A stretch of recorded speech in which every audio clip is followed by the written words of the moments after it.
Off Limits is the money podcast that blows up stereotypes, showing you that managing money doesn't have to be hard. We want you to thrive, not only with your money, but in every part of your life. What you will get out of this podcast is real, relatable, and relevant tips and strategies that you can apply today. Hi, I'm Donald Raymond, and this is Christine Spiak. We are money coaches, business owners, and colleagues who are passionate about helping you become more of who you are. So if you're ready, join us.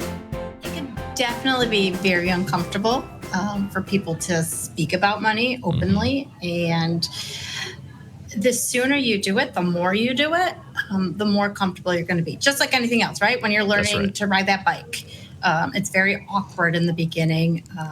But the more you're out there, the more you fall. You're going to trip and stumble, but the more you do it, the more comfortable you come and the more open. And I think when you get to that part, you're willing to let your team of experts come in and help you, right? Christine and I always chat about, our clients, what we're doing, how we can help them in.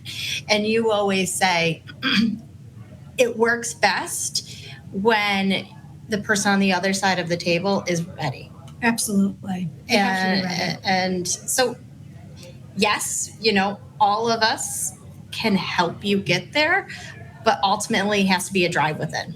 And so the sooner you do that with your kids, your family, the better off. I recently, my older son broke the baby's piggy bank. So we had to teach him that you can't just break things. And he loves to save. He's saved since he was little. He found it fun to put the coins in the piggy bank. Probably has more money than me now. There you go. How old is he? Tell us how old he is. He's 4.5. 4.5 going on he's been like doing 13. well. I want his allowance. He's like, Grandpa, I need $1. Oh, he hustles. I like it. Yeah. Yeah. Oh, yeah. Mm-hmm. And so he might be a future car salesman. Like, there we go. Nothing wrong with pennies. That. We laugh. And so, I made him open up his wallet. Mm-hmm. He's 4.5. He got a wallet. Take his $10 out and give it to me to buy the baby a new piggy bank. He was shaking. It was uncomfortable for him. But then we put it on a piece of paper, and I said, you have to clean up the toys every single night by yourself for 10 days, and then you get your $10 back. And so, every night he would go and cross it off. But he learned because the baby threw something. He's like, Mommy, you really got to go and get money out of Dominic's piggy bank to because he threw a toy. And I'm like, it doesn't work that way. But and I saw my cousin always say to her, young kids, when they would just not think anything of money or not understand the value of their toys, and they just kept asking for something. And it's like, I exaggerate, but I say, oh, you want a new Matchbox car? Mommy has to go to work for 3 days to get you a new Matchbox car, right? Because he can understand we're at work to be able to provide to them. Mm-hmm. They don't understand the true value of a day's work yet, but they get mom and dad are away. If I want this, then I don't get to spend time with that. So there's definitely very easy, simple ways to start with your children. And the more they know now, the better off they'll be positioned later on. I love so much what you said in that story about how you are teaching your son responsibility with money, how you're having him earn it so he can earn it back after breaking his brother's toy. Giving into him and just saying, okay, it's okay, you broke it, Mommy will buy a new one. There's no lesson in that. Right. It's a lot more effort for you for 10 days to make sure he's cleaning up the toys every night. Yep. But that effort will pay off dividends, not just for you, but for him throughout his entire life. So you're setting him up for success for sure.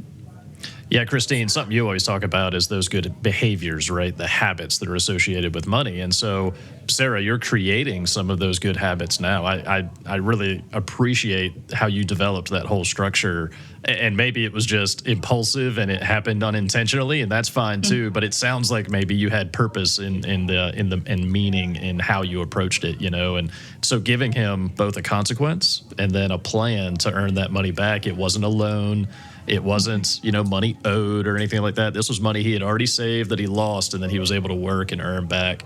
And so, I mean, having the consequence structure, but also the benefits tied to it, you know, you don't just, I mean, right now we've gone through at least, what, 2 great resignations where people are just walking off the job and there's like 0 consequences to it and everything. And so you're breaking that cycle in how you're raising your kids, you know, and I think that's great. I think a lot of people are going to go home and apply that technique as soon as they hear this. I hope so. And take it, you know, Yeah. own it, make it your own. I mean, maybe not on your spouse or your, you know, Hey, your listen. significant other, but hey, you know, we hold each other accountable too. So.